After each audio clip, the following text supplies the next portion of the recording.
Hilton young कमिशनच्या त्या बैठकीमध्ये एक ब्रिटिश अधिकारी डॉक्टर बाबासाहेब आंबेडकरांना वारंवार कमी लेखण्याचा प्रयत्न करत होता, पण बाबासाहेबांच्या एका शब्दाने अक्षरशः पूर्ण सभागृह स्तब्ध झालं होतं. नेमकं त्या दिवशी असं काय घडलं जाणून घेण्यासाठी व्हिडिओ शेवटपर्यंत नक्की बघा. ही गोष्ट आहे हिल्टन यंग कमिशनच्या त्या बैठकीत. त्या दिवशी एक ब्रिटिश अधिकारी भारताच्या प्रश्नावरती भाषण करत होता. तो एका पुस्तकामधून माहिती काढत होता, आकडेवारी वाचत होता आणि बाबासाहेबांवरती व्यक्तिगत वाद घालत प्रश्न विचारत होता. तो ब्रिटिश अधिकारी बोलत असताना डॉक्टर बाबासाहेब आंबेडकर शांतपणे सर्व ऐकत होते. त्या ब्रिटिश अधिकाऱ्यांचं संपूर्ण बोलणं झाल्यानंतर बाबासाहेब शांतपणे आपल्या जागेवर उभे राहिले आणि म्हणाले, मिस्टर, तुम्ही ज्या पुस्तकामधून ज्या प्रबंधामधून माहिती काढून मला प्रश्न विचारत आहात, ऍक्च्युली ते पुस्तक तो प्रबंध मीच लिहिला आहे.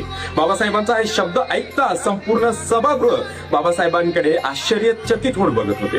तो ब्रिटिश अधिकारी तर शर्मेने मान खाली घालून बाबासाहेबांची माफी मागत होता आणि तो ब्रिटिश अधिकारी ज्या बाबासाहेबांच्याच पुस्तकामधून माहिती काढून बाबासाहेबांनाच प्रश्न करत होता, ते पुस्तक म्हणजे द प्रॉब्लेम ऑफ रुपीज.